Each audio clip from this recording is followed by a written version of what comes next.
All right, so today is sort of an active session to work on solving the problems that I gave you as a homework assignment. There are 4 of them. The first 4 problems are all monohybrid crosses. So I was going to just start the first one by going over and following the steps that I listed out in that handout and that guide of how to take a word problem into a Punnett square. So let's get started here. I think I have more colors to choose from as well. Yeah, there we go. Okay, so whenever you're faced with a genetics problem, the first thing you want to do is, I find that one of the easiest things to do is to read the whole problem, because that gets you a little bit oriented into as far as what the questions are being asked. And sometimes it also gives you a little indication of how many steps or how many Punnett squares you're going to have to complete. So if we look at that first practice problem, in peas, round seed shape is dominant to wrinkled. One plant that is homozygous for round was crossed or fertilized with plant homozygous for wrinkled. Draw a Punnett square to determine the phenotypes and genotypes of the F1 generation. So that's one Punnett square. Draw a second Punnett square to determine the phenotypes, appearances, and their proportions, fractions for the F2 generation. So it looks like I'm going to have to make 2 Punnett squares. So that might be something that I would note over on the side. I might do that. All right, I'm going to need to make 2 Punnett squares. Then, as suggested in the handout, right, read the whole problem and then just don't freak out, because once you know what the words are, you're going to be able to sort it very quickly. Okay. Step 1, or actually it's listed as step 2, determine the dominant and recessive alleles. So in this case, in this problem number 1 here, it actually tells you the dominant and recessive allele. Round seed shape is dominant to wrinkled. So I like to do this. So remember, the dominant trait always receives the capital letter. So round is the dominant trait. So in peas, round seed shape is dominant to wrinkled, the dominant allele. So I like to do this. And the reason I put the blank line there is because what that refers to is my organism might be homozygous dominant or heterozygous dominant. I don't know yet. Okay, so I like to put, I'm a lefty, so that's why it's making dots. So I put my hand on the screen. I like to give me both options, or leave space for both options. The recessive allele, the only way that I can ever see the recessive allele is in the lowercase. Okay, I don't know. So in that case, I need 2 lowercase r's for the recessive. And that's the only way we can see it in the phenotype, is with that particular genotype. It's lowercase because this is wrinkled. We do not switch the letter to W. We do not switch the letter to W ever. So this is a difficulty that a lot of students encounter, is they want to change the symbols in plants. In particular, this is the symbol setup. This is the setup we use based on Mendel. And the main reason for it is so that we're all teaching you the same thing at the same time and in the same way, so that it's sort of a universal system. In other plants, for example, corn, if you continue in genetics, you're going to find the symbols change a little bit. The symbols are also a little bit different, but we're going to stick with the capital letter is going to be equal to the dominant allele, and 2 copies of the lowercase letter, the same lowercase letter, is going to be equal to the recessive alleles. Now, in our problem, so that's the first sentence, how I've written it out there. The second sentence, one plant is homozygous for round seeds and was crossed with a plant homozygous for wrinkled seeds. And can you guys can someone remind me, what is homozygous? What does that mean? It's a true breeding plant. Wait, Angelina, I couldn't hear you. Say it again. It's a true breeding plant. And what does true breeding mean? What should I write for my symbols if it's a true breeding plant or homozygous? So the dominant one is going to be 2 capital R's, and the recessive one is going to be 2 lowercase r's. Very good. So I'm going to write that out here, right? So homozygous, true breeding. 2 copies of the same allele. So in this case, and I know this is going painfully slow, that's to help everyone who's doing this for the first time. So in this case, for the dominant allele, one plant that is homozygous for round seeds, because this is round, is crossed with a plant that is homozygous for wrinkled seeds. So I usually depict it like this, with the lowercase x in between them to indicate the cross. Now, these plants become the parents or become the plants that are going to be able to pass on their alleles or their genes to the next generation. So it asks us to draw a Punnett square to determine the phenotypes and genotypes of the F1 generation. So these we would call the P generation or the parent generation, which is also which is always true breeding. Now, I put all those words there because sometimes in the problem, they're only going to say one of those words. In this first problem, I've used a lot of the words to help you sort them out in your mind, right? But a different problem might just say a true breeding parent for round allele, for round seeds, is crossed with a true breeding parent or a true breeder for recessive, and all the F1 generation are heterozygous. Show me the Punnett square. So remember, the F1 generation is the first filial generation. So it is the results, the babies, the offspring. We should say offspring or progeny, because those are the words that are going to come up in problems, right? I say babies sort of tongue in cheek because that's in humans, they would be babies, right?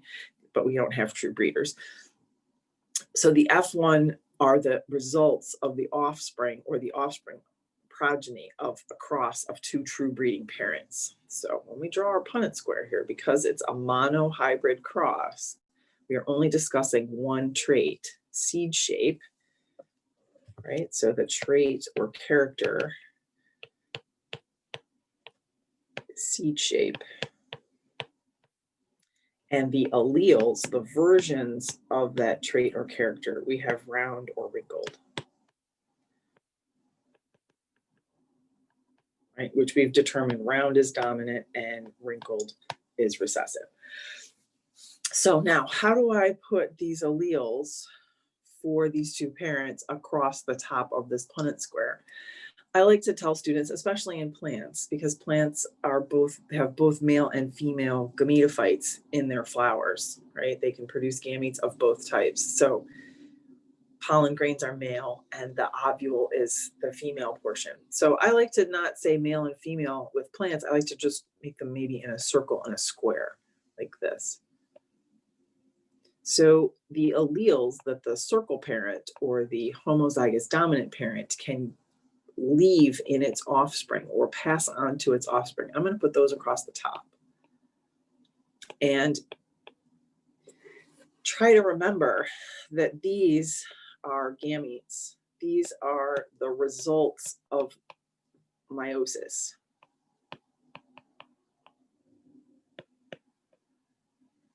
So the important part of that, to link back to chapter 13, is that each of these gametes, each of these pollen grains, let's say, can only have one copy. They only have one copy of chromosome 1, one copy of the gene, the chromosome that has the gene for round on it. So in if you watch the videos, right, I drew some pictures like this of chromosomes, right? So if this is a homologous pair of chromosomes and the gene for round is right here, only one of these, let's say this is on chromosome 2, only one of these chromosomes with the trait for round is going to end up in the gamete. Now there's going to be other traits in there. Plants have 7 chromosomes. So each gamete that results from meiosis, each gamete is going to have all 7 chromosomes and all 7 traits. We're only studying one of them at a time, or in the case of a dihybrid cross, two of them at a time. All right, now, so what can this parent possibly pass on to its offspring if these chromosomes, these alleles have been duplicated and then they go through meiosis? So they make 4 cells. Because all 4 cells are only going to have little r or little r, we only depict 2 of them. Like this. That's probably one of the most difficult parts for beginning students, is figuring out how to translate the words into the Punnett square. Once you get to this stage, it's kind of easy peasy, right? So what is represented by the boxes then are the zygotes that are formed, and zygotes, remember, are always 2n. That's why we had to learn all that stuff about mitosis and meiosis. Zygotes are always 2n, so they're going to have 2 copies, 2 chromosome 2s, in my little example here, that have genes for seed shape on them. And what we're doing in the Punnett square is figuring out what possible combinations could be in the offspring of a cross between these 2 parents. We always, when we write out the offspring, we always put the capital letter or the dominant allele first. So we're taking, if this egg or this sperm meets up with this egg, we would get this baby. If this sperm met or this pollen grain met up with this ovule, we would get this offspring. And I think you guys can see they're all the same. So this is what would be required for the first part of the problem. Draw the Punnett square to determine the genotypes and phenotypes of the F1 generation. Now, determining those genotypes and phenotypes, that's where to the right of the box, you would write all the F1 are round. That's their phenotype. That's how they look. And all the F1 are, we would say, heterozygous. That's their genotype. And it would help if you wrote that out to show me that you know what heterozygous means.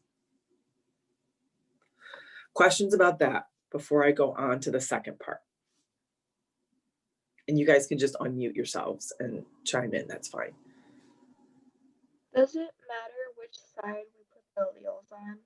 Like, no. We can put the dominant alleles on the left side and then the recessives on the top.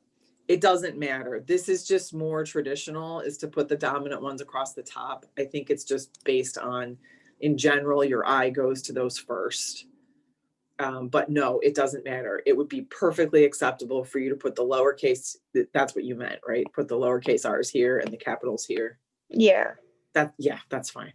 Okay, thank you. What you're going to get points for, that's a good question. What you're going to get points for when I ask you these questions on the quiz, you're going to get a point, for example, if it's a 5-point short answer question, and I'll do that in red so you guys can see, you're going to get 1 point to be able to figure out and specifically tell me what the parents are of the cross that you're setting up. And then usually I give you 2 points, not always, but usually 2 points for setting up the correct Punnett square. So we're up to 3. And then these are the other 2 points, answering the question, right? Unless it's a super complicated Punnett square and an easy answer, right? So then you would get maybe 3 points for the Punnett square and just 1 for the answer. But do you see how in general, I do need to see all of the parts to give you all of the points. Does that make sense? All right, you guys are probably just answering me in the chat. Okay, so now let's take a look at the second part. That's only half of this question, right? That's the first one, because these are the F1 generation. These babies here, these offspring, right, are all, these are the F1s in here, all 4 of them. Now I need another screen to be able to go to the F2 generation. So the F2 generation is always when we have an F1 and we cross it with another F1. Now, of course, this is always only going to work in plants, fruit flies, maybe some nematode worms, maybe mice is about as far as we can go. Because usually true breeders that are homozygous for multiple traits, they usually, those recessive, homozygous recessives, I should say, especially like in an animal, like in a dog or a horse or a cat, a pet. Let's think about those things. Oftentimes the homozygote is the mutation. And when you have an organism, a whole organism, like a whole dog or a whole cat that has multiple homozygous characteristics, they sometimes tend to be frail, right? So we're mostly going to be talking about plants and maybe some fruit flies when we go from F1 to F2. And then that's it. We're not going to go any further with homozygous breeding after the F2 generation. So just like the F1, the F2 generation is the result, the offspring of a F1 by F1 cross.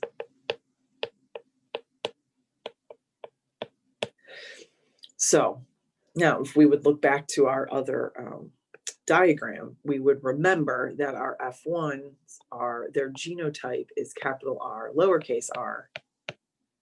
So our second Punnett square then is going to be using these as the parents now. So I'll try to draw a decent square.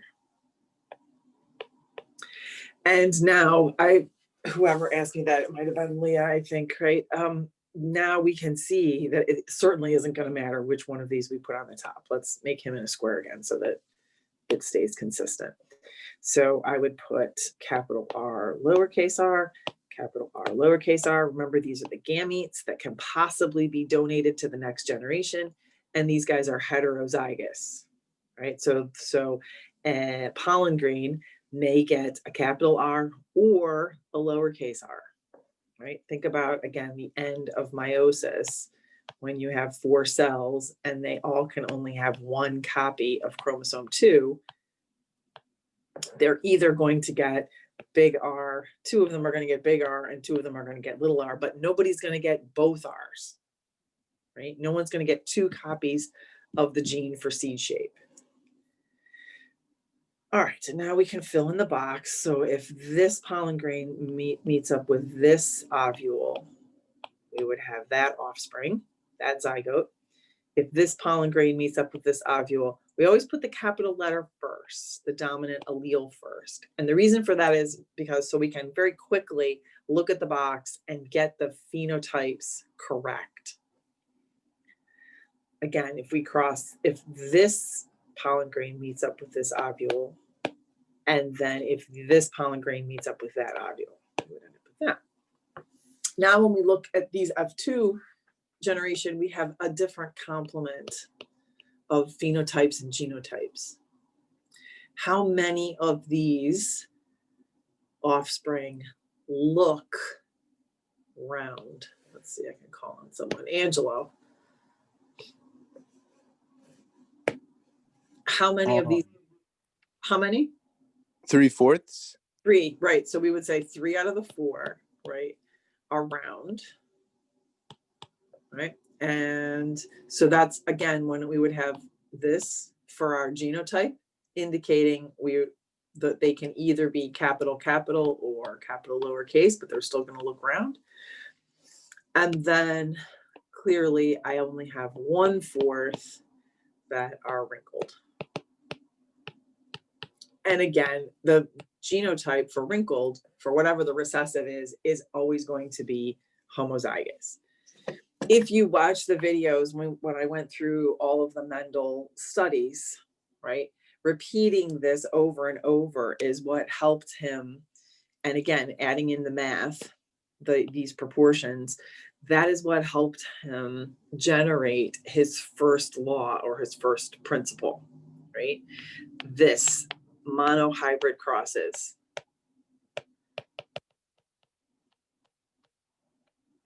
Right, and his first law or first principle, we usually call it a principle. I don't know what your book calls it. Laws, I guess. First law of, say, Segregation. And think about that, not only separating the alleles from diploid to haploid,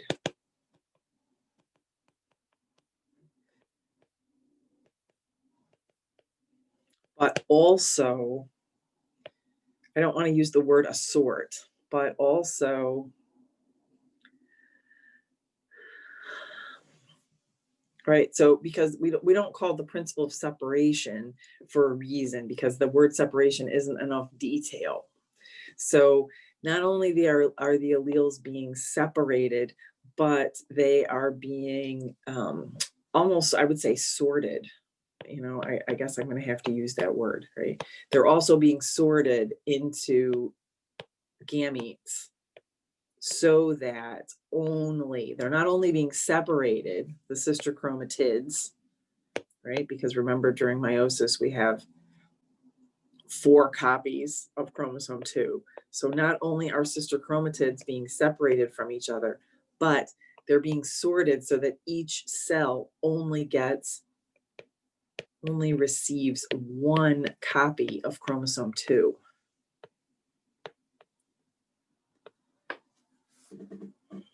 Right? So he repeated this over and over and over and over again with lots of different traits, as it shows in your textbook, the 7 different characteristics and the crazy numbers of P's that he counted. And I know in the video, when I went over it, I was just like, over and over again, I was just like, how can you imagine growing all those P's and then counting like 1,200 seeds in an F1 generation, and then saving those seeds, planting them, waiting till they flowered, then engineering the crosses between the flowers, waiting for them to form seeds, and then counting those seeds. You know, that's like, whew, who's got time for that? Right? But it was a time when we had nothing else to do, right? Oh, I think if I do that, I think if I go out of the whiteboards, they're gone. Let's see. Yeah. Nope, they're still there. Nope, they're gone. All right. Well, that's okay. And then that would answer problem number 1, right? Let's take a look at problem number 2. And then I wanted to talk to you a little bit about a couple of other things. Let's take a quick look at problem number 2. So Mendel was also studying the character of height in pea plants. Okay, so the character is height. He produced true breeders, keyword, right? True breeders, which means P generation, which means homozygous. He produced true breeders for 2 variations, 2 alleles of plant height, tall and dwarf. So we have 2 types, tall and dwarf. Notice they're not telling us in this problem, they're not giving us which trait is dominant and which is recessive. So if you're looking at translating the word problems to Punnett squares, right? Some problems, they're number 2, some problems identify the alleles for you in the first sentence, which happened in the first problem. Other problems, letter B there, state the 2 phenotypes of the parents and the phenotype of the F1 generation, because the phenotype of the F1 generation always equals the dominant allele.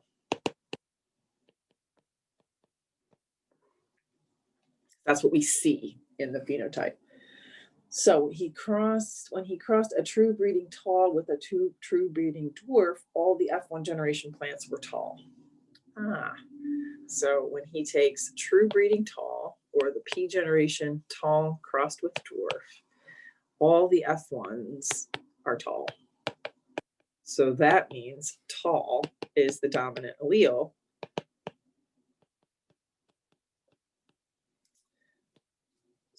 So, Abby, what should I designate for a letter for tall then?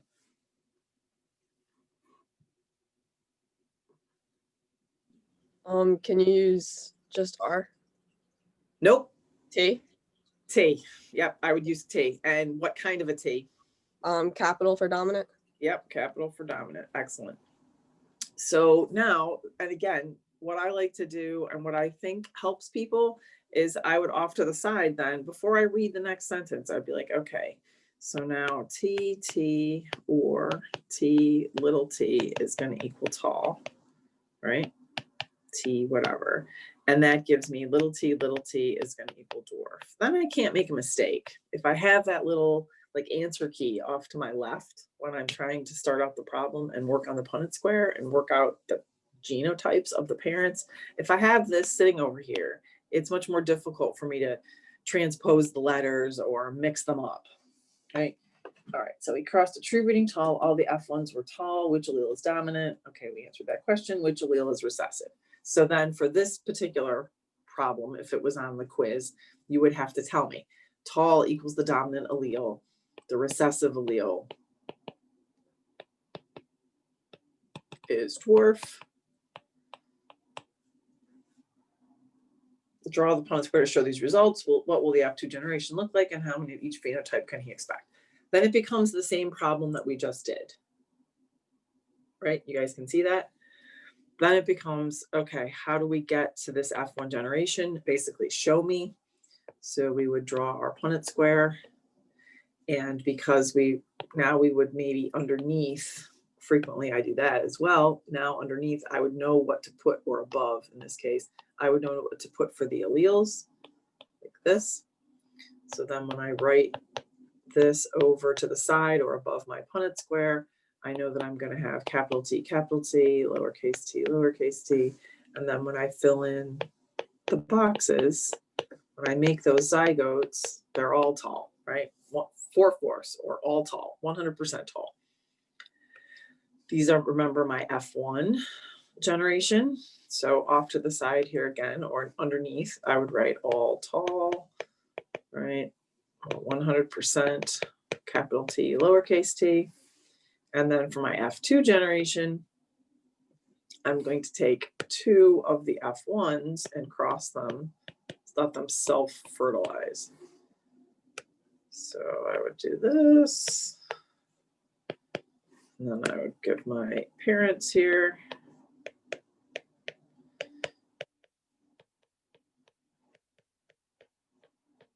And again, we would see that we would have 3/4 tall and 1/4 dwarf. Yay. End of problem. All right, questions about these or the other two in particular? I would like you to try to do the other two without my help, but questions about these first two that we've gone over specifically. Is anybody, is this starting to make sense? Is this starting to sound like it's something you can do? Yes, no. Again, I have to figure out how to do that polling thing. I think there's, yes. Thanks, Allison, for responding.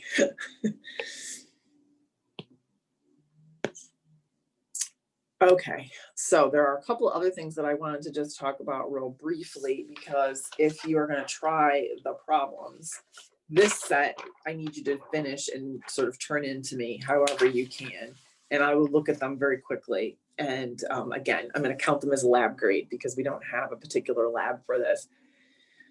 Except the ABO blood type grouping, that lab is a little bit confusing. I find it confusing. I'm just going to say that outright. I don't care for Ward's directions for the ABO lab. Since each of you have your own individual kits, though, I believe you won't be able to contaminate the reagents, or even if you contaminate them, you'll be able to repeat your experiment. So just be prepared that lab, that ABO lab, you're going to have, you may have to do it twice to kind of sort it out. And the other thing is you want to be really careful with those dropper bottles, that when you drop a drop into the spot plate, don't touch the spot plate or anywhere around, or try not to touch your fingers. It's simulated blood, right? I think it's red or blue or purple or something. But you want to not contaminate the tip, because if you touch it to the other solution, then you're going to get incorrect results. So try really hard that when you actually perform the ABO lab, and I'm sure Professor Ramirez Wright will say that in his introduction, but I just want to like triple remind you, try to resist the urge that when there's a drop hanging from the dropper bottle, resist the urge to touch it to something so that it falls off. Or if you're going to touch it to the spot plate, touch it in a clean area that hasn't been touched by anything else. So just say that. And so since that's going to be the lab that you're going to do this week, and it's already Wednesday, I would like to really quickly talk about an extension to Mendel, which you can find this in, I believe, the lecture that's called Extensions to Mendel. But I'm just going to give you a mini version of this. So all that we've talked about so far, there have only been 2 alleles for a trait or character, right? The P's are tall, they're dwarf, they're round, they're wrinkled. In the case of blood groups in humans and some other animals, but we're going to focus on humans.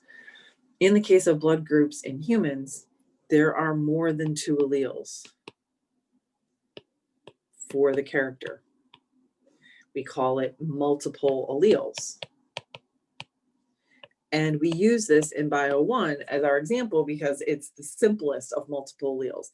There can be, like is in the case with skin color, there can be multiple alleles, maybe as many as 10 or 15 alleles for a particular trait or character. So it can get really super complicated, but we use blood groups because it's relatively simple of the complicated ones. So more than 2 alleles, there's multiple alleles. And in the case of blood groups, we have 3 alleles. So we have the A allele, the B allele, and the O allele, right? Or we call them blood type A, blood type B, blood type O. Technically, as you'll see in your book, they designate the A allele like this, the B allele like that, and then rather than O, they use 2 little i's for O. I don't care what you use in your problems. Don't care. I would follow whatever Words uses in that kit. That will help you keep it straight. Okay, so there's 3 alleles. 2 of the 3, so this is extra complicated, 2 of the 3 alleles for blood type or blood group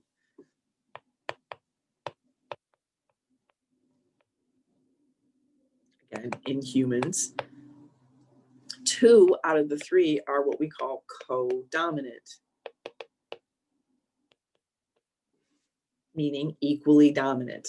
So they both appear or show in the phenotype.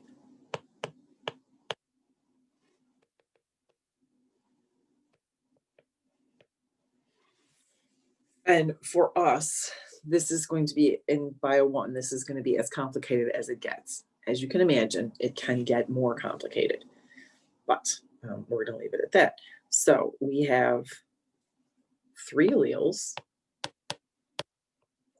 and 2 are co-dominant, which is why they both get capital letters, right? That's why they do it as a superscript like this. That would be a person that would be homozygous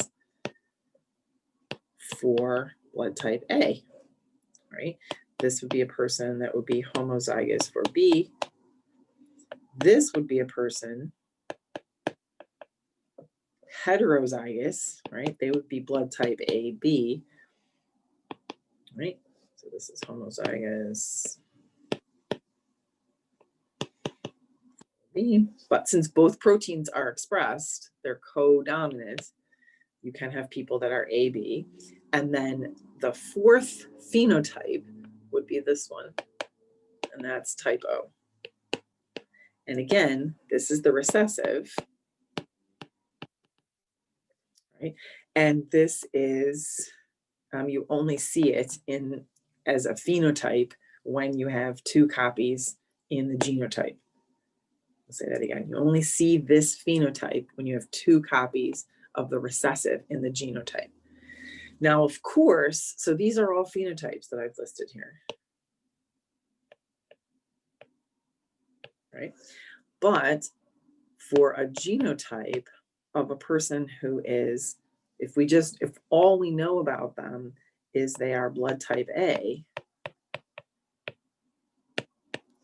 right? We don't know, so I shouldn't put that. I should put it like this. If all we know is their phenotype is type A, their genotype could be either, they could be homozygous, right, like that, or they could be heterozygous. Yeah. And if you're writing it just as the letters, you can write it like this, AO. Same for blood type B. Obviously not the same for a person who is AB. Their genotype is their phenotype. And same with type O. Their genotype is their phenotype. But for the A's and the B's only, we could have, it's essentially the same as me saying this, right? If we have a person that's blood type A and they're mating with a person that's blood type B, and they have a baby that's blood type O, and we can say baby because this is in humans, right? The question becomes, how did that baby get blood type O? It means mom and dad both have to have been carrying in the recessive form, little I or blood type O.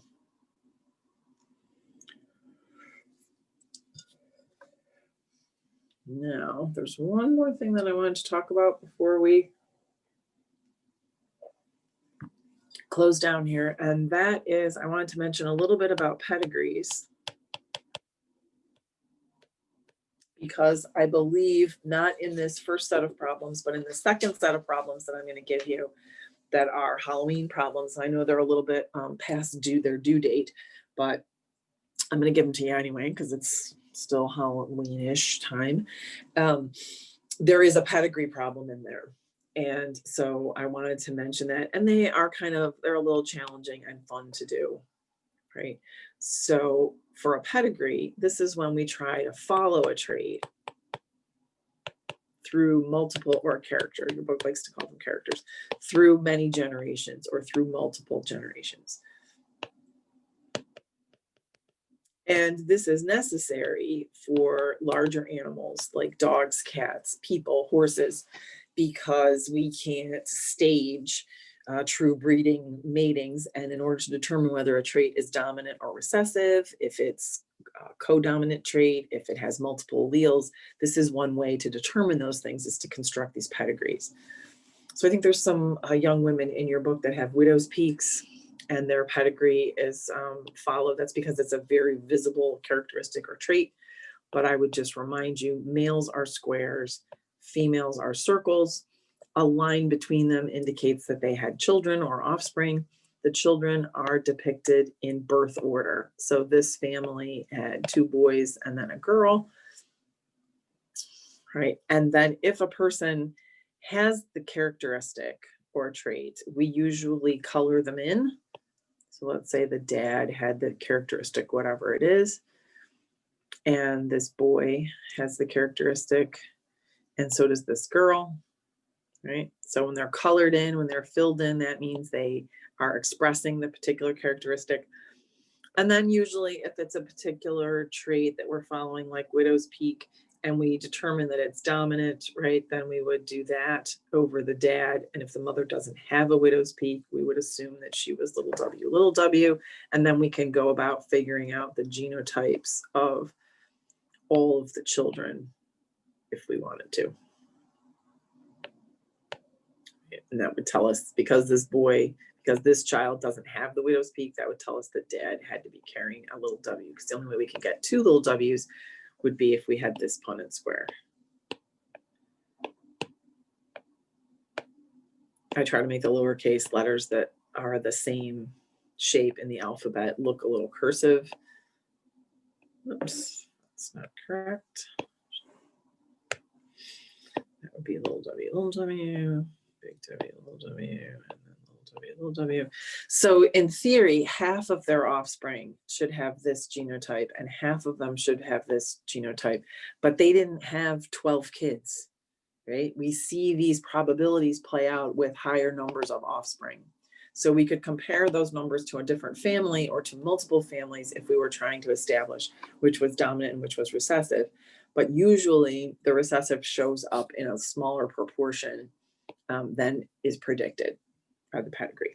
And then, of course, you can keep following this pedigree. If we say this woman then marries someone, right, and they have, I don't know, a girl and twin boys, let's say, then we could figure out, if we knew something about his phenotype, we could figure out what their offspring had. Right? So sometimes these pedigrees, we have to set them up and then we might have to change them. We might have to change especially these genotypes based on what we can predict by making a Punnett square to determine what the genotype of a particular trait might be. Right? All right, so I wanted to tell you that. And I think that's it for now. The problems that I'm going to give you that second set will have incomplete dominance in them, which we did not go over. We'll have a blood group problem, which we did go over, and a pedigree problem, and a sex-linked trait, which the sex-linked traits are actually from chapter 15. So I'd like you to try them and try to do them using the handouts and using the videos. And then on Monday, I would be happy to go over, in particular, the versions, the little pieces that we didn't talk about. So the sex-linked traits and I forget what else I just said, the incomplete dominance. So finish the 4 and upload those. And then I'm going to give you, I think it's 5 more problems to do. And they will include dihybrid problems, a monohybrid, a dihybrid, incomplete, sex-linked, a pedigree, and multiple alleles. So you can try all the different kinds of problems. On the quiz, to keep it simple, because again, we're a little bit pressed for time in that I don't see you for 3 lab periods or 2 lab periods where we could have spent a whole lab period working on the problems and then a couple other half lab periods working on people who were still having trouble with the problem. Since I'm not going to see you that many times, on the quiz for this open-ended portion with the problem set, there will be 5 problems and I will ask you to choose 3. Okay, so you can pick the 3 easy ones or you can pick the ones that are a little more challenging. That's going to be totally up to you.